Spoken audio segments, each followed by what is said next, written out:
आपल्याला फक्त 4 घोषणा द्यायच्या आहेत. मी तुम्हाला सांगतोय.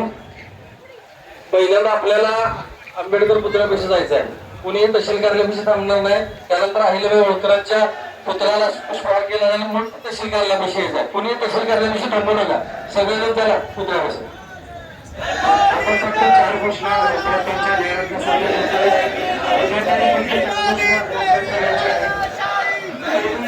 घोषणा आहे.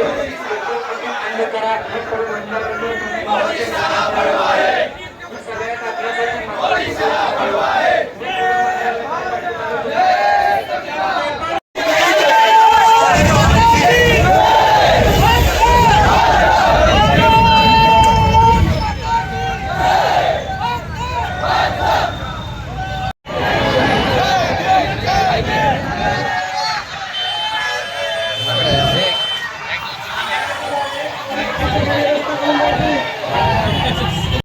त्यांना पाठिंबा देण्यासाठी गेले होते. चला समोर बसून घ्या. सगळे पाठीमागे उभारले. आपल्या हक्काची लढाई, आपल्या मुलाबाळांच्या हक्काची लढाई आहे. तुमची मुलं शाळा कॉलेजमध्ये आहेत. वाहतूक व्यवस्थेला पलीकडे चंचल भैया तुम्ही सगळे पुढे या. म्हणजे पाठीमागणं वाढलं जाते. सगळे पुढे या. तुम्ही आता प्रत्येकाला नावं घ्यायला लावू नका. सगळे पुढे या.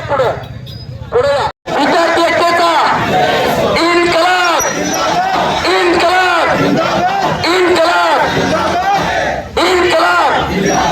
सर्व महापुरुष ज्यांच्यामुळे विजय आहेरकर ऍज अ काउन्सिलर म्हणून काम करते. आज आपण इथे कोणत्याही जात, धर्म, पक्ष यासाठी जमलेलो नाही. आज आपण एक भारतीय म्हणून इथे जमलेलो आहोत. एक माणूस म्हणून जमलेलो आहोत.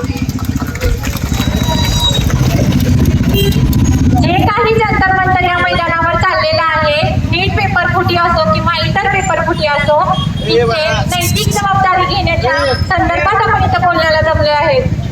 आज 22 आत्महत्या झालेल्या आहेत. उद्या हजारापर्यंत पोहोचण्यासाठी वेळ नाही लागणार. कारण तुम्ही सतर्क नाही, तुम्ही अवेअर नाहीये. आपल्यासारखी जनता जर अवेअर असेल तर कोणत्याही सिस्टीमला अधिकार नाही की विद्यार्थ्यांच्यावरती अन्याय करण्याचा. आणि अन्यायाविरुद्ध आवाज उठवण्यासाठी, आपल्या हक्कांसाठी आपण नाही बोलणार तर कोण बोलणार? बरोबर आहे की नाही? म्हणून एक प्रामाणिक नागरिक कोणत्याही पक्षाचा, कोणत्याही जातीचा, कोणत्याही धर्माचा न आपण उल्लेख करता, न कोणत्याही धर्माचा इथे संदर्भ आणता आपण स्वतःसाठी लढाई लढूया, भारतासाठी लढाई लढूया आणि भविष्यात येणाऱ्या युवा पिढींसाठी लढाई लढूया. मला इथे म्हणायचं आहे की आपली जी सुरक्षा संस्था आहे, सुरक्षा यंत्रणा आहे, ती आपल्यासाठी असते. परंतु तिथे जंतर मंतर मैदानावर काय झालं तर लाठीचार्ज झाला. यासाठी आम्ही तुम्ही कोण नाही बोललो. तुम्ही काय म्हणाल, मी एकटी बोलली तर काय होईल?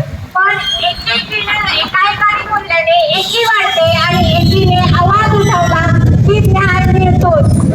आजपर्यंत प्रत्येक आंदोलन गांधीचा असो किंवा आपल्या इतर समाज सुधारकांचा असो, न्याय हा मिळालेलाच आहे. मला असं वाटतं तुम्ही कोणत्याही पक्षापेक्षा, कोणत्याही जातीपेक्षा, कोणत्याही धर्मापेक्षा एक प्रामाणिक नागरिक म्हणून लढा, एक भारतीय म्हणून लढा. नक्की सत्याचा आणि प्रामाणिकताचा नेहमी विजय राहत असतो. त्यामुळे तुम्ही तुमची मूल्य जपा आणि भारताची मूल्य इतके महान बनवा की भारताचा झेंडा अजून एकदा गर्वाने फडकला पाहिजे. कोणाचे तरी पालक आहात, कोणाचे तरी भाऊ बहीण आहात, कोणाचे तरी तुम्ही पालनकर्ता आहात, कोणाचे तरी टीचर आहात. आज तुम्ही आवाज उठवला की लहान मुलं तुम्हाला अनुकरण करूनच त्या गोष्टी करतात. तुम्ही आज जर प्रामाणिकतेचा आरसा आणि सत्याचा आरसा समाजामध्ये घेऊन रस्त्यावर आपला आवाज दिला, आपला लढा, आपला संघर्ष जर प्रशासनापर्यंत पोहोचला तर नक्कीच याच्यावरती काही ना काही आपल्या मागण्यांना सपोर्ट मिळालाच जाईल. त्यामुळे आपला आवाज, आपली लढाई सत्याची आणि प्रामाणिकतेची. आम्ही सगळे भारतीय आहोत हे संविधानाचं वाक्य बाबासाहेब आंबेडकरांनी दिलं आणि त्यासाठीच आपण संविधानाला आधारस्तंभ बनवून आपल्या मूल्यांसाठी आज आपण इथे जमलेलो आहोत. तर मला वाटतं प्रामाणिक, सत्य आणि भारतीय मूल्ये, सामाजिक बांधिलकी आणि शिक्षण यासाठी माणसाने निर्भीडपणे आपल्या हक्कासाठी आणि आपल्या न्यायासाठी लढणे काही चुकीचे नाहीये. शांततापूर्व अहिंसा न करता तुम्ही जेव्हा कोणत्याही तुमच्या समस्येसाठी उतराल आणि लढाल तेव्हाच खरी लोकशाही भारताची विकसित होईल आणि लोकशाहीचा भारत म्हणून आज आपल्याला भारताचा झेंडा अभिमानाने फडकवता येईल. धन्यवाद.